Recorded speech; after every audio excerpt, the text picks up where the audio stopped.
My name is Lucy Patterson. I am 34 years old, and I live in the city. I never thought a single sentence could destroy my entire understanding of my family. I was standing in the grocery store, holding a basket of apples, when I ran into my Uncle Victor. He has always been the kindest one in our family, but that day, he looked nervous. He looked at me with deep pity in his eyes. I smiled at him and said, "I can't wait for Mark's wedding next month. I finally found the perfect dress." Uncle Victor didn't smile back. He put a heavy hand on my shoulder. His voice was very quiet, like he was afraid to break the news.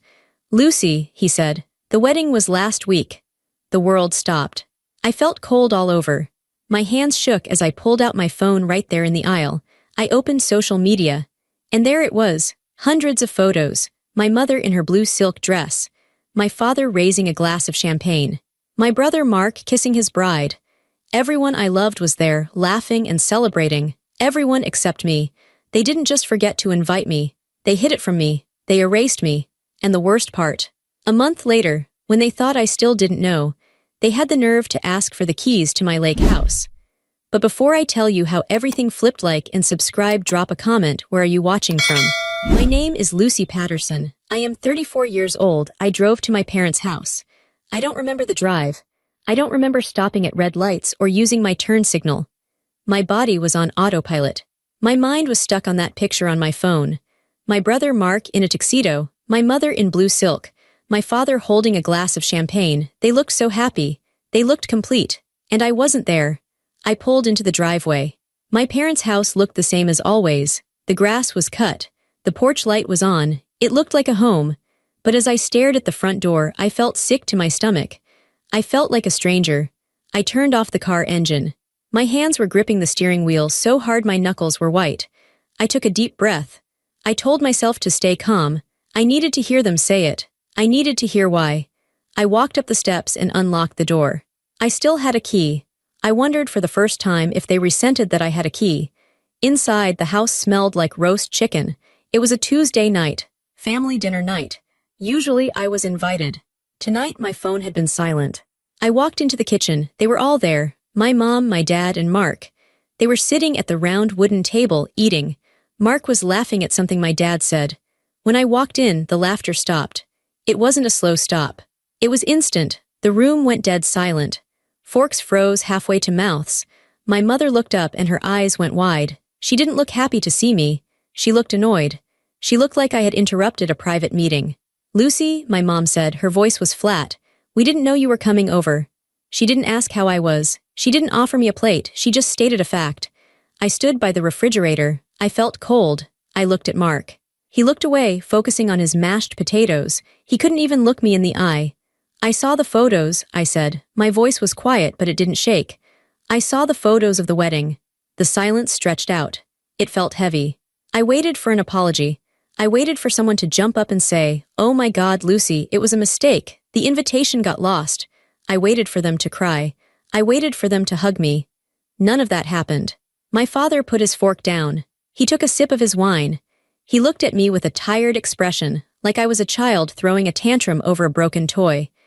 "It was a small ceremony, Lucy," he said. "Very small. There were 100 people in the photos," I said. "I saw cousins from Ohio. I saw neighbors. I saw Mark's college roommate." "It happened very fast," my mother added. She wiped her mouth with a napkin. "We didn't want to overwhelm you. You've been so busy with work. We know how stressed you get." "Stressed," I repeated. "It was my brother's wedding. I bought a dress. I asked you about the date 3 times last month. You told me it hadn't been set yet." Mark finally looked up. He looked defensive. "Look, Lucy, don't make a scene. This is exactly why we did it this way." I felt like I had been slapped. "What do you mean? You bring a certain energy," Mark said. He waved his hand in the air, gesturing at me. "You're always so intense. You always make things about you. We just wanted a peaceful day. We wanted it to be easy." I stared at him. I thought about the last 10 years. I thought about the time I drove Mark to the emergency room at 3 a.m. when he broke his leg, because Mom and Dad were too tired to drive. I thought about the time I paid for Mom's dental surgery because Dad didn't have the cash right now. I thought about every birthday, every holiday, every crisis where I was the one fixing things, paying for things, soothing things. "I make things about me," I asked. "I have spent my entire adult life taking care of this family." "See," my mother said, pointing a finger at me. This is what we mean. You're doing it right now, you're raising your voice. You're making us feel guilty. It's exhausting, Lucy. We just wanted one day, Dad said, cutting another piece of chicken. Just one day where we didn't have to worry about your mood. And it was lovely. It was very peaceful. They went back to eating. Just like that, they dismissed me. I stood there watching them chew. I realized something terrifying. They weren't sorry. They didn't feel guilty. They truly believed they were the victims of my intensity. They viewed my presence as a burden. I looked around the kitchen. I had painted these walls for them 2 years ago. I had bought that refrigerator when the old one died. I had paid for the tiles under their feet. I wasn't a daughter to them. I was a utility. I was an appliance. I was useful when they needed something fixed or paid for, but when it came time to celebrate, when it came time for joy, I was in the way. So I'm optional, I said. My mother sighed. Don't be dramatic, Lucy. Grab a plate if you're staying, but please don't ruin dinner. I didn't grab a plate. I didn't scream. I just stood there, letting the truth sink into my bones. The pain was replaced by a strange, numb clarity. I saw them for the first time, not as the parents I wanted them to be, but as the people they actually were. They were selfish. They were cruel, and they didn't love me, not in the way that matters. I'm not staying, I said. Fine, Mark said. Close the door on your way out. I turned around. I walked to the door. I didn't slam it. I closed it quietly. I walked back to my car. The night air was cool. I looked up at the sky. It was the same sky as before, but the world underneath it had changed forever. I sat in my car for a long time before I started the engine. I didn't cry. I was past crying. I felt hollowed out. I felt like a ghost. I had just watched my family bury me while I was still alive. I didn't go home immediately. I drove around for an hour. I needed to be moving. If I stopped, I was afraid I would collapse. But eventually, I had to go back. I had to sleep. I had to go to work the next day. Life doesn't stop just because your heart breaks. 2 days later, my phone rang. It was Mark. I stared at the screen. I almost didn't answer. But a small, foolish part of me thought, maybe he's calling to apologize. Maybe he realizes how bad this is. I picked up. Hello? Hey, Lucy, Mark said. His voice was cheerful. Completely normal. As if the conversation in the kitchen had never happened. As if he hadn't erased me from his wedding. How are you? I'm here, I said. What do you want, Mark? Whoa, chill out, he laughed. I'm just calling to check in. And actually, I have a favor to ask, a pretty big one. I griped the phone. A favor? Yeah, so you know Sarah and I didn't really get a honeymoon, he said. Sarah was his new wife. The wedding costs were crazy, we're a bit tapped out. He paused, waiting for me to offer money. That was the usual pattern. Mark had a problem. Lucy wrote a check. I stayed silent. Anyway, he continued, filling the silence. We were thinking, we really need a break, just the two of us. And we thought, why not use the lake house? It's sitting there empty. The weather is supposed to be great next week. So can we swing by and grab the keys? My brain couldn't process it. He wasn't asking to borrow a cup of sugar. He was asking for a vacation home. My vacation home. The place where I went to escape. You want to use the lake house, I said flatly. For your honeymoon. Yeah, it would be perfect, he said. Mom and Dad said it would be fine. They said you wouldn't mind. Mom and Dad said it would be fine? Yeah. They said it's family property, so we should just use it. It saves us spending money on a hotel. Family property. The phrase echoed in my head. Mark, I said, who pays the mortgage on the lake house? I don't know, he said. You handle the bills, right? Who paid for the new roof last year? I asked. You did, I guess, he said, sounding impatient. What's your point? Who pays the property taxes? Who pays the insurance? Who goes up there every spring to clean out the gutters and scrub the floors? You do, Lucy. We know you're good at that stuff, he said. Look, why are you making this difficult? We're family. What's yours is ours, right? That was it. The core of their belief system. What's yours is ours, but it never worked the other way. What was theirs was theirs. Their happiness was theirs. Their parties were theirs. Their wedding was theirs. But my money, my house, my labor, that belonged to the tribe. You didn't invite me to your wedding, I said. You told me to my face that I was unwanted. And now, 2 days later, you want a free vacation at my house. Oh my God, are you still on that? Mark groaned. That was one day, Lucy. This is a house, it's a building. It's not emotional, don't be petty. Sarah is really looking forward to it. Petty? I whispered. Yes, petty, punishment. That's what you're doing. You're punishing us because you got your feelings hurt. It's childish. I closed my eyes. I saw the dynamic clearly for the first time. It wasn't just that they didn't love me. It was that they felt entitled to me. They thought they owned me.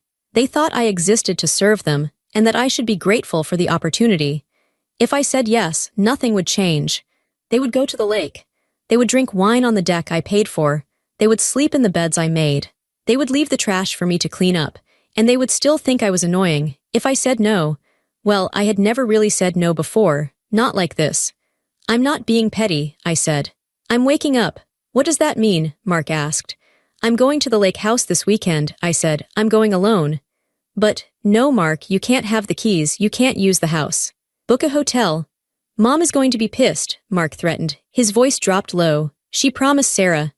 Then Mom can pay for your hotel, I said. I hung up the phone. My heart was pounding like a hammer against my ribs. I felt dizzy. I had just said no. I had just denied them access. I sat down on my sofa. I looked around my quiet apartment. I felt terrified. I knew a storm was coming. My family didn't take no well. They would come for me. They would guilt me. They would attack. But under the fear there was something else. A tiny spark, a feeling of lightness. I had drawn a line in the sand. I stood up. I went to my closet. I pulled out my suitcase. I wasn't just going to the lake house to relax. I was going there to find the truth. Mark had said it was family property. My parents acted like they owned it. But I remembered signing the papers.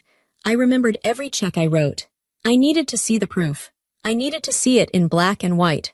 I was going to the lake house to dig. The drive to the lake house took 3 hours. Usually, I loved this drive. I loved watching the city fade away and the trees take over. But this time, I drove in silence. No radio, no podcasts, just the hum of the tires on the asphalt. I arrived just as the sun was setting. The house sat on a hill overlooking the water. It was a beautiful A-frame cabin with large windows. It looked peaceful. I parked the car and walked up to the door. I unlocked it. The air inside was stale. It had been closed up for a month. I turned on the lights. I looked around. I saw the rug I had bought at a flea market. I saw the bookshelf I had assembled. I saw the mugs I had picked out. Every single thing in this room was here because of me. My parents and Mark came here all the time. They used it for 4th of July. They used it for birthdays. They brought their friends. They treated it like their personal resort. But they never brought supplies. They never fixed anything. If a light bulb went out, they left it for me. If a toilet clogged, they called me. I walked into the small office off the kitchen. This was where the filing cabinet was. This was where the history of the house lived. My grandfather had built this place. When he died 10 years ago, there was a lot of confusion. My father had bad credit. My mother didn't work. Mark was in college. They had told me, Lucy, you have a good job. You sign the papers.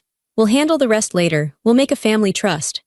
I was 24. I trusted them. I signed. I opened the metal drawer of the filing cabinet. It squeaked. I started pulling out folders. Mortgage, insurance, taxes, maintenance. I sat on the floor surrounded by paper. I started reading. I looked at the deed. It was dated 10 years ago. Owner, Lucille Marie Patterson. There were no other names. No and James Patterson. No and Martha Patterson. Just me. I looked at the mortgage statements. 10 years of monthly payments. Every single one came from my personal checking account. I looked at the tax records. Paid by me. I looked for the family trust documents. My father had talked about the trust for years. The house belongs to the trust, he would say. We all have shares. I dug through every folder. I looked through every envelope. There was no trust. It didn't exist. There was never a lawyer hired to create it. There were never any papers filed. It was a lie. A ghost story they told to keep me in line. To make me feel like I was just a steward of their property. I sat back against the desk. I held the deed in my hands. The paper felt heavy. They had lied to me for a decade.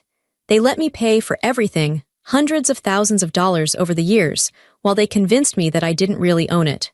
They manipulated me into believing that my name on the paper was just a technicality, a favor to them because of Dad's credit. But legally, in the eyes of the world, this was my house. It wasn't family property. It wasn't Mark's honeymoon suite, it was mine. I felt a surge of anger so hot it made my face burn. I thought about Mark saying, Mom promised Sarah. Mom promised Sarah my house. Mom promised Sarah my sanctuary. They were generous with my things because they didn't respect my ownership. I stood up. I walked to the window and looked out at the dark lake. The moon was reflecting on the water. I realized I had been the perfect victim. I was competent, I was solvent, and I was desperate for their approval. I paid the bills hoping they would love me. I fixed the roof hoping they would say, "Good job, Lucy." I bought my way into my own family, and it still wasn't enough. They still cut me out of the wedding. I turned away from the window. I looked at the pile of papers on the floor. I needed to stop being a daughter. I needed to start being a landlord. I needed to start being a business owner. I couldn't do this alone, I knew that. If I tried to confront them with just my words, they would gaslight me. They would cry. They would call me crazy. They would say I was remembering it wrong. I needed armor. I needed backup. I took out my phone. It was late, almost 10 p.m. I texted my friend Chloe. "I need help, it's bad, can you talk tomorrow?" She replied instantly. "I'm awake, call me." I called Chloe. I sat on the floor of the office, surrounded by the papers, and I told her everything.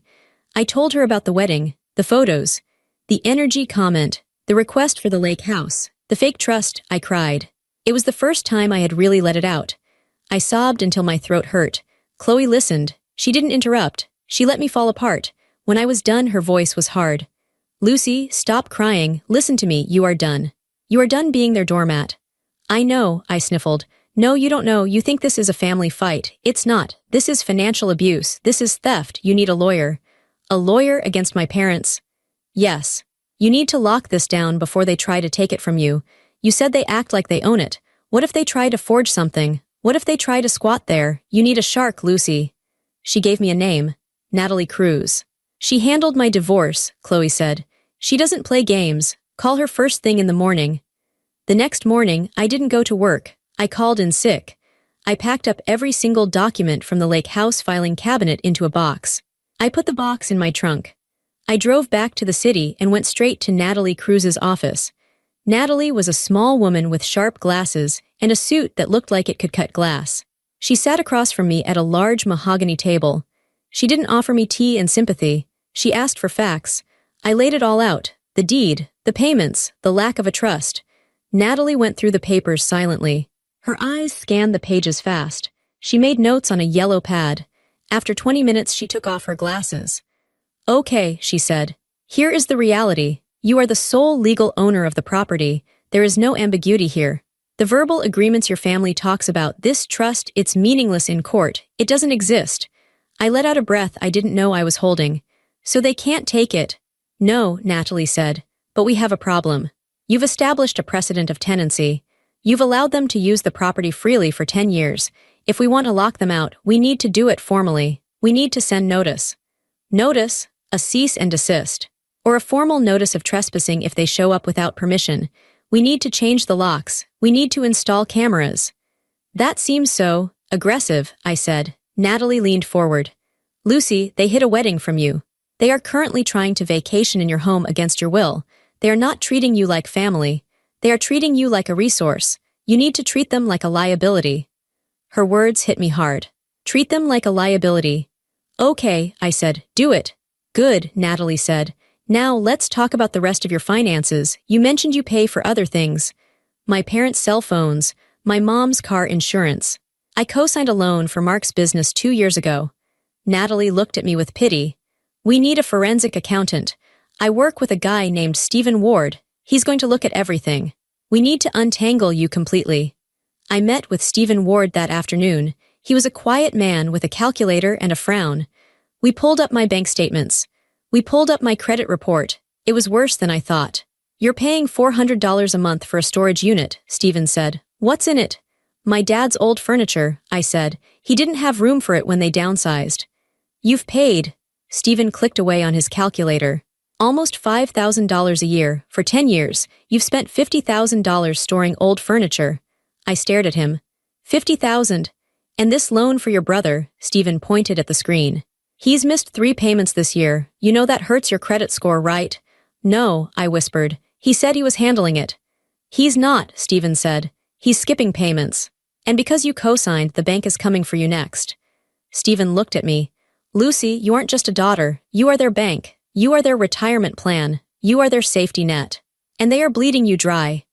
I looked at the numbers on the screen. The red ink, the missed payments, the wasted money. I thought about the wedding, the champagne, the smiles. They spent money on a party, but they couldn't pay the loan I co-signed. They bought new dresses, but I was paying for their storage unit. It wasn't just neglect, it was exploitation. Stop it, I said. My voice was shaking, but it was strong. Stop all of it. We can draft letters, Stephen said. We can remove you as an authorized user on their accounts. We can refuse to renew the co-signing. But it's going to get ugly. They will lose services. They will get calls from debt collectors. I thought about my mother's face in the kitchen. Easier without Lucy's energy. Let them, I said. I looked at Natalie and Stephen. Draft the papers. Change the locks on the lake house. Cut off the payments for the phones and the storage unit. I want out. Natalie nodded. We'll have everything ready by tomorrow. But Lucy, be ready. When you cut off the money, they are going to panic. They are going to come for you. I know, I said. I felt a strange calm settling over me. Let them come.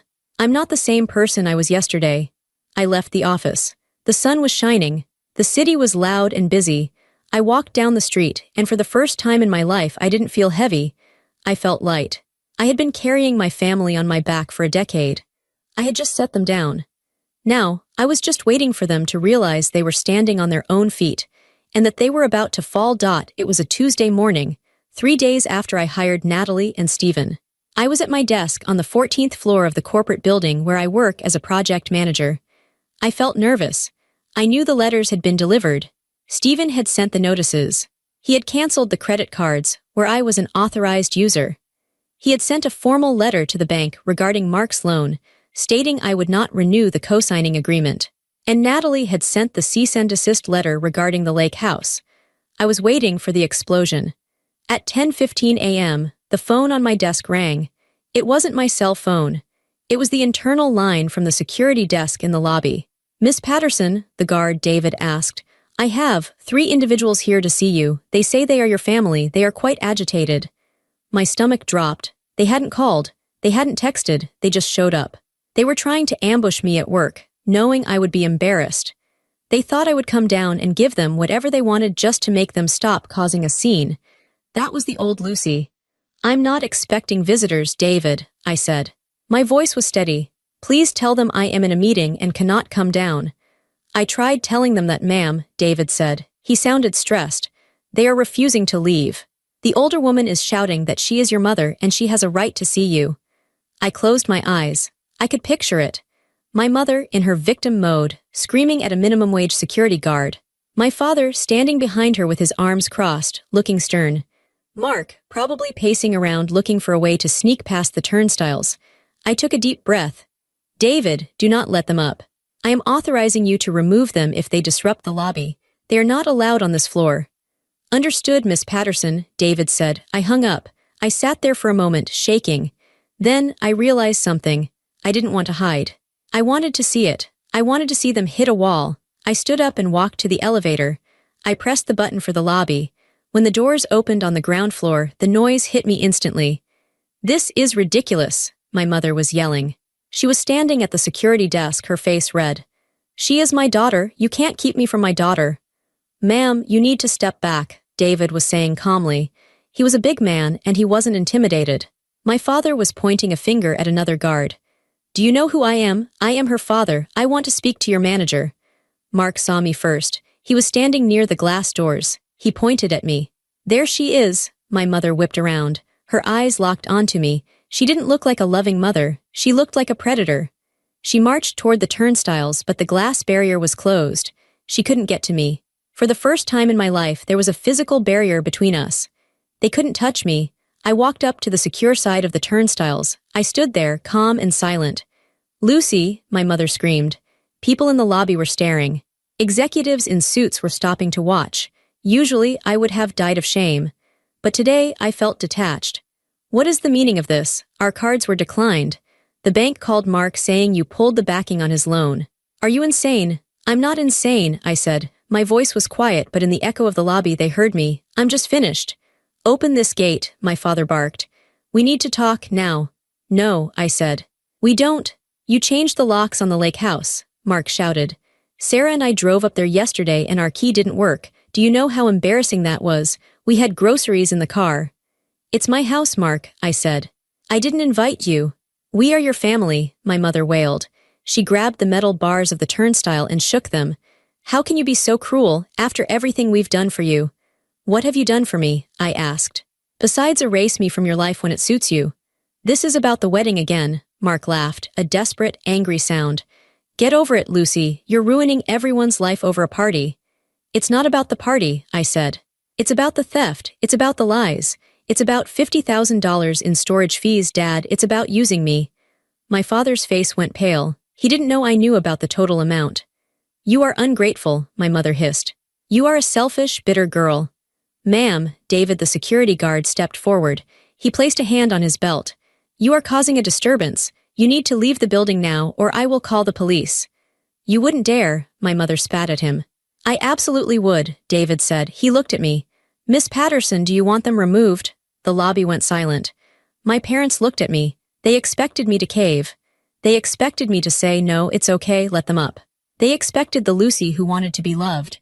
I looked at my mother's angry face. I looked at my father's arrogance. I looked at my brother's entitlement.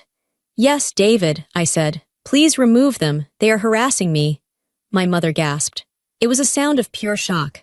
Lucy, she screamed as David and two other guards stepped forward. You will regret this. You will come crawling back. I don't think so, I said. I turned my back on them. I walked back to the elevator. Behind me, I heard the commotion of them being escorted out. I heard the heavy glass doors open and close. I stepped into the elevator and pressed the button for the 14th floor. The doors slid shut, cutting off the sound of their voices. I was alone in the elevator. I looked at my reflection in the metal wall. I didn't look like a victim anymore. I looked like someone who had just survived a war. I went back to my desk. I sat down. My hands were trembling slightly, but I wasn't crying. I felt a strange, cold strength in my chest. They had tried to use their loudness to control me. But in the real world, with rules and laws and security guards, their loudness didn't work. Their power only existed if I agreed to it. And I had just stopped agreeing 2 days after the lobby incident. I got a text from Uncle Victor. Can I come over? Just me. I have something you need to see. I was hesitant. Victor was my father's brother. I was afraid he was coming to guilt-trip me. I was afraid he was a flying monkey, someone sent by the narcissist to drag the victim back in. But Victor had been the one to tell me the truth about the wedding. He had looked sad that day, not malicious. Okay, I replied. 7 p.m. Victor arrived right on time. He looked older than I remembered.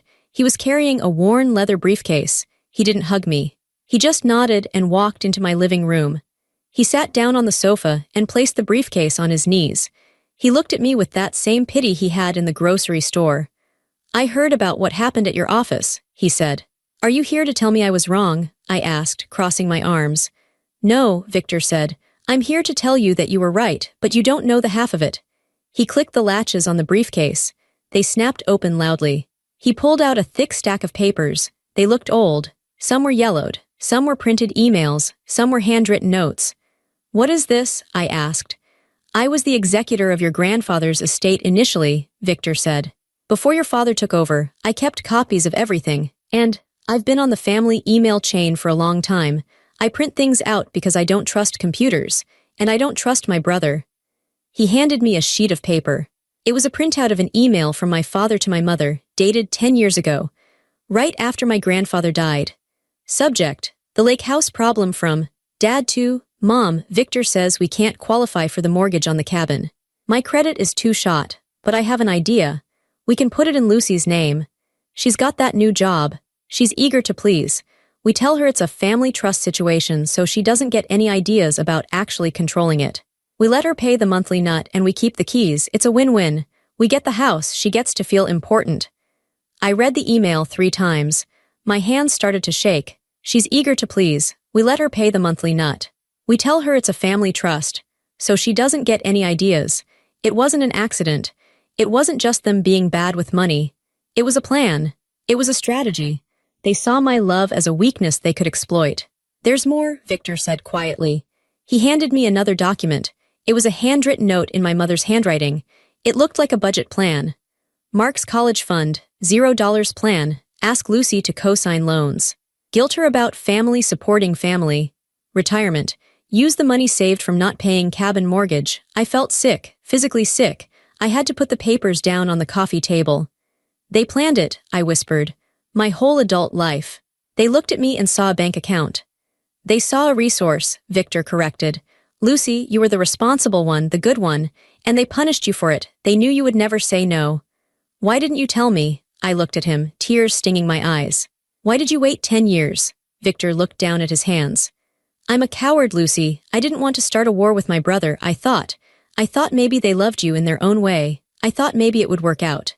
But when they hid the wedding from you, that was pure malice. That wasn't about money. That was about cruelty. And when I heard they were trying to take the lake house for Mark's honeymoon, I knew I couldn't stay quiet. He reached into the briefcase and pulled out one last folder. This is the most important one, he said. It was a financial projection my father had made just last year. It was a plan for their retirement. Asset liquidation plan, sell the lake house in 2026. Estimated value, $450,000. Proceeds to be split, 50% parents, 50% Mark. They were going to sell it, Victor said. They were going to make you sell it or forge your signature and take the money. You weren't in the split, Lucy, not a dime. I stared at the paper. They were going to sell my house, the house I paid for, and give the money to Mark. The betrayal was so deep it didn't feel like sadness anymore. It felt like a cold, hard stone in my gut. Can I keep these? I asked. Yes, Victor said. Give them to your lawyer. This proves intent. This proves it wasn't just negligence, it was fraud. I stood up. I walked to the window. I looked out at the city lights. Thank you, Victor, I said. I'm sorry, Lucy, he said. He stood up and closed his empty briefcase. You deserved better parents, you really did. When he left, I sat alone with the papers. I touched the email where my father called me eager to please. He was right. I had been eager. I had wanted their love so badly I paid for it. But looking at these papers, I realized something liberating. There was no love to buy. It was never there. I had been paying for a product that didn't exist. I wasn't losing a family. I was losing a parasite. I took a picture of the documents and emailed them to Natalie and Stephen. Then I put them in my safe. I went to bed, and for the first time in a month, I slept without dreaming. The fallout wasn't an explosion. It was a slow, grinding crumble. Once Stephen cut off the money, the reality of their lives caught up with them fast. The first thing to go was the cell phones. I had been paying the family plan for 6 years. I canceled the lines on a Monday. By Tuesday afternoon, I had 12 missed calls on my work line from a random number. I didn't answer. Then, the storage unit. I stopped paying the bill. The storage company sent a notice to my parents' address saying that if the bill wasn't paid in 30 days, the contents would be auctioned. My mother left me a voicemail. Her voice was shrill. Lucy, they are going to sell Grandma's antique dresser. How can you let this happen? Send the money now. I didn't send the money. I deleted the voicemail. Then came the big one. Mark's loan. Because I had formally removed my backing and alerted the bank to his missed payments, the bank froze his credit line. His small business, a consulting firm that mostly seemed to involve him going to lunch, couldn't operate without that credit. I heard from a cousin that Mark had to fire his assistant. I heard he had to move out of his fancy office space and back into his basement. And then, the social fallout began. Because I had the documents from Uncle Victor, I wasn't afraid of their lies anymore. When relatives called me to ask why I was being so mean to my poor parents, I didn't argue. I just sent them a screenshot. I sent Aunt Linda the email where Dad called me, eager to please, and planned to use me. I sent Cousin Mike the budget showing $0 for my wedding fund and thousands for Mark. The silence that followed those texts was deafening. People started to pull away from my parents. The cousins from Ohio canceled their visit for Thanksgiving. Neighbors stopped waving. The truth travels fast in a small town, and proof travels faster. My parents tried to maintain appearances. They posted photos on Facebook of them smiling at dinner, but I noticed they were eating at a cheap diner, not the expensive steakhouse they used to go to on my dime. My mother looked tired in the photos. Her hair wasn't dyed. I realized I used to pay for her salon appointments too. 3 weeks after the lobby incident, I drove past their house. I didn't stop. I just looked. The grass was long. The flower beds were full of weeds. The blinds were drawn. It looked like a house that was slowly dying. Without my money and my labor, the illusion of their perfect life was falling apart. They were drowning in the reality they had created. I felt a pang of sadness. I am human and they are my parents. It hurt to see them struggle, but then I remembered the wedding. I remembered the lake house. I remembered the asset liquidation plan. If I went in there and fixed it, if I paid the gardener and the phone bill and the loan, they wouldn't love me. They would just go back to using me. I kept driving. A week later, I got a letter from an attorney representing my parents. It was a desperate move. They were threatening to sue me for elder abuse and emotional distress. I showed it to Natalie. She laughed. "This is a joke," she said. "They have no case. You have no legal obligation to support them. And we have the evidence of their fraud. If they sue you, we will countersue for the money you spent on the storage unit and the house maintenance. We will destroy them in court." Natalie sent a reply. It was 1 page. It listed the total amount of money I had given them over 10 years, over $200,000 including the house payments. It attached the email from Uncle Victor. It ended with a simple sentence. "Miss Patterson is willing to forego recovering these stolen funds in exchange for a permanent severance of all contact. If you pursue this, we will seek full repayment." We never heard from their lawyer again. They couldn't afford a legal fight. They knew they would lose. Their bluff was called. Their power was gone. I thought that letter would be the end of it. But narcissists don't give up that easily. They need one final attempt to regain control. It was a month later. I received an email from my father. Subject: "Let's talk." "Lucy, enough is enough. We are family. We cannot end things like this. Lawyers are expensive and unnecessary. Meet us at the park by the river. Neutral ground. No yelling, just a conversation, please, for your mother's sake." I debated not going. I had nothing to say. But Natalie told me it might be good to have closure. "Go," she said, "but take a witness and don't sign anything." I asked Uncle Victor to come with me. He agreed. We met them on a Saturday afternoon. The park was crowded with families. Kids were playing on the swings. People were walking dogs. It was a bright, happy world which made our meeting feel even darker. My parents were sitting on a bench. Mark wasn't there. It was just them. They looked small. My father's shoulders were slumped. My mother looked older. When they saw me, they didn't smile. They looked at Uncle Victor with pure hatred. "You brought a traitor," my father spat at Victor. "I brought a witness," I said calmly. I didn't sit down. I stood in front of the bench. "What do you want?" "We want our daughter back," my mother said. Her voice wavered. She reached out a hand to touch me. I took a step back. "You never had a daughter. You had a bank account." "That's not true," my mother cried. "We love you, we made mistakes, yes, the wedding. It was a mistake, we are sorry." "You aren't sorry you did it," I said. "You're sorry you got caught. And you're sorry the money stopped." "We are struggling, Lucy," my father said. His voice was gruff. "The bills are piling up. Mark is in trouble, we might lose the house." "I know," I said. "I saw the grass." "So you're just going to watch us sink?" he asked. "After we raised you, we gave you life." "You gave me life," I said. "And then you charged me for it. You have taken enough, you took my trust. You took my confidence, you took my money." "We can fix this," my mother pleaded. "Just unlock the lake house. Let Mark use it for a few weekends. Help us with the loan payments just for a few months until he gets back on his feet. We can go back to normal." I looked at them. They still didn't get it. They were still bargaining. They thought the price of my love was a few loan payments. "No," I said. The word hung in the air. "No access to the lake house," I said. "Ever. I am changing the locks again next week just to be sure. I am putting it on the rental market. Strangers will be sleeping there, paying me money. You will never step foot inside again." My father's face turned red. "No shared finances," I continued. "I am not paying your phone bill. I am not paying for the storage unit. If you want to keep that old furniture, you pay for it. If you can't, let it go." "And," I said, looking my mother in the eye, "no contact, do not call me, do not come to my work, do not email me. If you do, I will call the police." "You can't do that," my mother whispered. "We are your parents." "I can," I said. "And I am." "Lucy, please," my father said. He sounded desperate now. "We have nothing." "You have each other," I said. "And you have Mark, you chose him. You chose him over and over again. Now you have to live with that choice." I turned to Victor. "I'm ready to go." We walked away. My mother started screaming my name. "Lucy, Lucy, come back." People in the park stopped and looked. A year ago, I would have turned around. I would have run back to hush her, to fix it, to make the scene stop.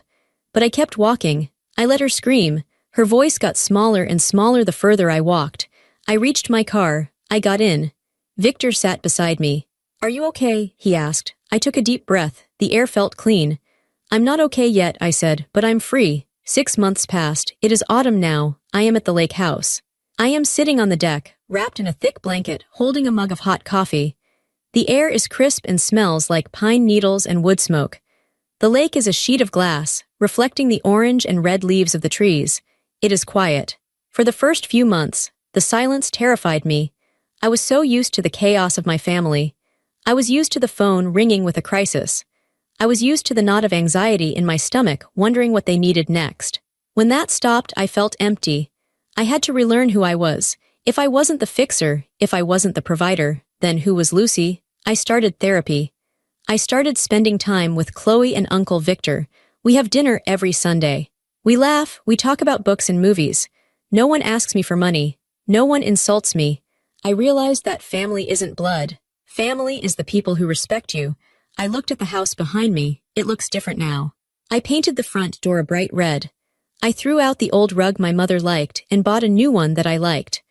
I turned the second bedroom, the one Mark used to claim, into a library for myself. I listed the house on a vacation rental site for selected weekends. It brings in enough money to pay the taxes and the insurance. The house is paying for itself now. It's not a drain on me anymore. It's an asset. I haven't spoken to my parents. I heard from Victor that they had to sell their house. They downsized to a small apartment across town. Mark had to get a job at a car dealership. They are surviving. They are facing the consequences of their own lives. It's not my problem. I took a sip of my coffee. I watched a hawk circle over the water. There's a twist to this story, but it's not a loud one. It's not a dramatic reveal. The twist is that I thought losing my family would destroy me. I thought being an orphan, in a way, would break me. But it didn't. Cutting them off was the amputation of a gangrenous limb. It hurt, yes. It left a scar. But it saved my life. I am 34 years old. I own my home. I own my car. I own my career. But most importantly, I own my story. I looked down at my phone. It was silent. No missed calls. No angry texts. I smiled. I put the phone down and looked back at the lake. I breathed in the cold, clean air. This is what peace feels like. And for the first time in my life, I didn't have to buy it. It was just mine.